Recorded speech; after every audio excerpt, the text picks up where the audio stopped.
Could you tell us about that? Just the way that Poison were with their groupies, because it was such a, I mean, you wouldn't really expect that much from Poison, but it was definitely a bummer to read. Really? You wouldn't expect them to be like, nice gentlemen, No.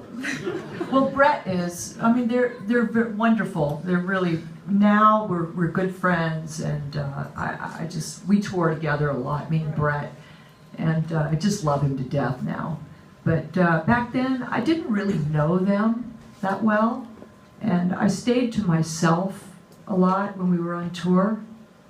But they would have these bizarre parties, and where it was just packed full of women, and they would take the pick of the litter, do whatever they wanted to do. But towards the end of the show, the end of the tour, they had pulled some pranks on me. I love this story.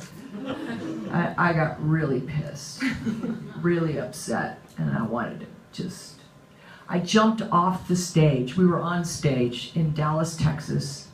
It was the last day of the tour, and like I said, I didn't hang out with them. I didn't really know them.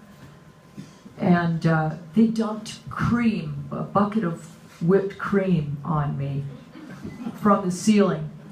They tied up my roadie, and he was duct taped to this chair, and they lowered him from the lighting truss. And I'm looking at him thinking, what are you doing up there? So then the whipped cream comes down, and it was just too much. It was too much. It ruined our show. The fans didn't know what was going on. And I got pissed off, and I took Brett's mic. I was using Brett's mic that night, and I threw it as hard as I could over the drums back towards the backdrop. And it hit the top of the backdrop and fell down. Nobody could find Brett's mic, but they could hear people walking around.